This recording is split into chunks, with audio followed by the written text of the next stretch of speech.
All right, you were drafted in 1993 out of Michigan State by the Atlanta Falcons, played 4 years, and you got into your little Deion Sanders story.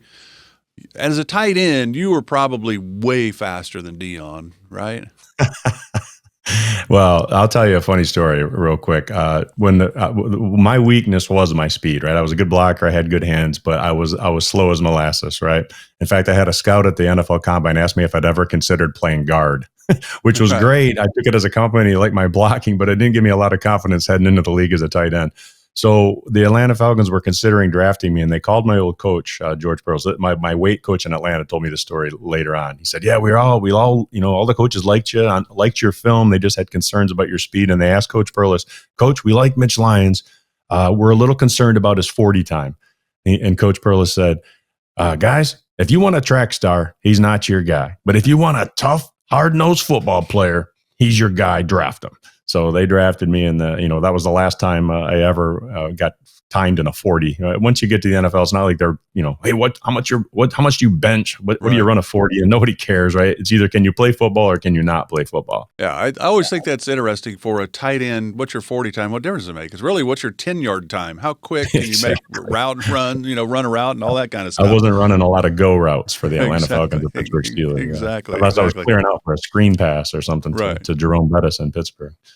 Yeah, which is another story with the Steelers, because I think it's the people you play with, especially when people know, oh, Deion Sanders, Jerome Bettis, the bus, all those kind of cool things.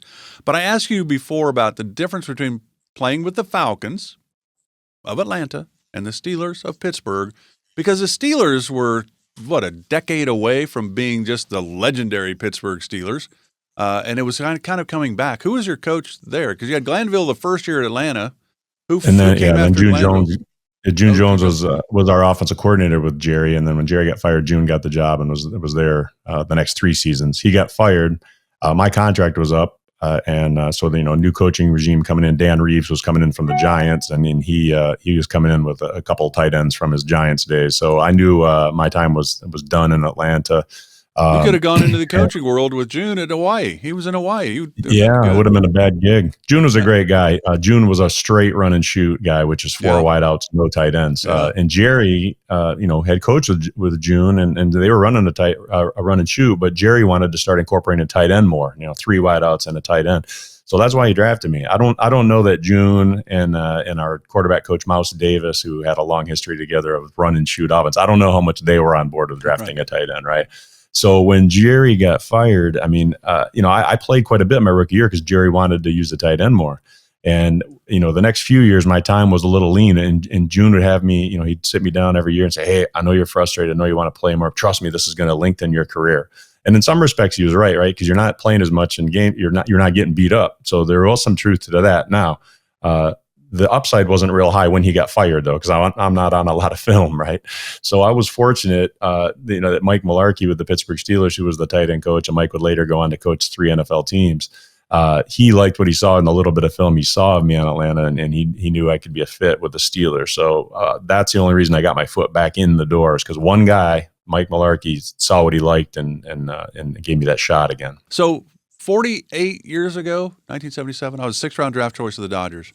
And that was the Garvey Lopes Russell Say infield. 77, I think Reggie hits his 3 home runs in the World Series. 78, the Dodgers win the World Series. I mean, the Dodgers were loaded at that time, and so there was really nowhere to go in the organization.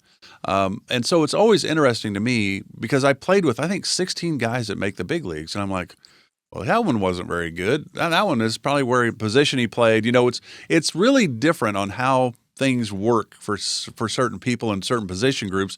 And as a tight end, a lot depends on the offense. I mean, you go to Pittsburgh, tight end's a huge part of the offense there, right? You got to block for the bus. Oh, yeah. I came in, they signed me as a backup to Mark Bruner, who had been a 1st-round pick a couple years before I got there. But we used 2 tight ends a lot. They were a smash mouth football team, put with Jerome, the bus Bettis. We were grinding out wins, pounding the ball. We had Cordell Stewart at quarterback when I first got there. So, yeah, I loved it. And you'd asked me previously about, difference in organizations. Well, Atlanta, I always say it this way. Atlanta's a very transit town. A lot of people move to Atlanta. They bring their allegiances with them. Pittsburgh, people grew up, man. People aren't moving to Pittsburgh. Right. People that are in Pittsburgh grew up in Pittsburgh. And they know that history of the 70s, right? Art Rooney starting the team back in the 30s. I mean, it was a family-owned business forever. And that community's so close-knit, right? I went from Atlanta training camp practices where we might have a couple hundred people on the hill watching practice. I go to Pittsburgh and there's 4,000 or 5,000 people there every day lining, and they had to have a roped off a path for us to get back to the locker room because people are trying to get autographs and stuff. So just a totally different mindset. And Dan Rooney, at the time, God rest his soul, he was the owner, the managing owner, and he was fantastic. And it comes from the top down, the ownership down, right? Rooney's were a great family, and that trickled down to the coaching staff. The GM at the time, Tom Donahoe, was a great human. So I really enjoyed our time there. The fans were unbelievable. And unfortunately, I loved Pittsburgh. My knees didn't love Pittsburgh. I tore one knee in '97, 10 games into the year, and then my career ended a couple of years later, unfortunately. But loved Pittsburgh, loved the people there. Yeah, I think it's anybody that has the opportunity to be a professional athlete like you did, especially for as long in a sport that longevity is 7 years. I mean, that's a long career because the average, I think, is about 3 years, 4 years. I guess if you're an offensive lineman, maybe. But boy, knee injuries are when you're in interior and leg whipping and people getting knocked and cut blocks and all that. Now they don't even do that anymore. It's a soft league now, right? Can't hit them below the waist. You watch some of these highlight videos from days gone by, and I mean, every single one of them is a suspension and a hefty fine, right? I mean, I was a recipient of a few of those in my days. I mean, people are familiar with Rodney Harrison, who played for the San Diego Chargers and then later the New England Patriots. And I was the recipient of Rodney's first career hit. It was a Hall of Fame game in 1994. I'm on kickoff return, which I knew would eventually end my career. I figured it'd be a neck injury because I was always in the wedge, and these guys, now you can't even do a wedge anymore, but guys would come down and they try to blow the wedge up. So opening kickoff of the 94 season Hall of Fame game, here comes this number 37 coming right at me. And he launches himself right into my head, right? And bong, my head's ringing, which, later they tell you that was probably a concussion. Right, Didn't even know the term back then. But I run over to the sideline, and I realize my mask is bent. My bottom bar is bent even down, and the top bar is going up, where his head went right in, and it bent my mask. I had to switch my mask out. And later to come find out this was Rodney Harrison. I later reached out on Twitter to him years ago, and I said, Rodney, I was the recipient of your first career hit, told him to play. And he goes, oh yeah, Coach Ross, Bobby Ross, who was the coach of the Chargers at that time. He said, Coach Ross said I made the team with that play. Because he knew he would just a crazy man. He'd go down and throw his body in there, and he did. But I was a recipient, of some hits by Ray Lewis. Ray got me one time on the sideline pretty good. So, those days are gone though. And Ray's hit on me was about 3 yards out of bounds with no penalty called, right? So those days are over. Now, if Ray had hit Deion Sanders 3 yards out, there would have been a penalty. But he hit Mitch Lyons. Maybe. He's a tight end. He's all right. He'll be fine. My biggest thing when that happened too, it was over on their sideline, and I landed right on my hip. He clotheslined me, and I know my hips hurt, but I'm on their sideline, right? I pop up because you got to act like you're not hurt, and then I had to try to run back to the huddle, and I think we had switched formation, so I had to get all the way across to the sideline as I got to the huddle, and I realized I had to continue on to the sideline, and I'm trying to maintain some semblance that I'm not hurt, and I get over to the sideline, and Coach Malarkey's like, how you doing? You all right? And I go, yep, just as soon as I can feel my hip again, I'll be good. But that hip, I called it the Ray hip the rest of the year because I'd have to stretch it out every practice because it was still tight for about the next 8 weeks. So we're talking to Mitch Lyons. We're getting to the point of being a financial advisor, but we're creating some background, some fun stories. Love hearing about the NFL and time at Michigan State. So from the Chiefs kickoff, we're at Arrowhead Stadium, you blow out your knee for the second time in 3 years.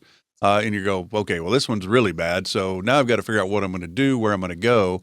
Just in like a minute or so, kind of what's the next step at that point when an NFL career is over after 7 years? Yeah. So I blow my knee out. I move back to Michigan full time, and I'm rehabbing my knee because I still, even though I'm not coming back, you still got to get back to be able to walk and all that good stuff. So I spent a good 6 months rehabbing my knee. Went down to Michigan State actually for a golf outing and had lunch with the coach at the time and a couple of alumni. And leaving that lunch, one of the guys asked me, "Hey, what's next for you? What are you thinking? I think you're going to do?" And I said, "You know what? At the time, I had some rental properties, but I didn't really know what I was going to do.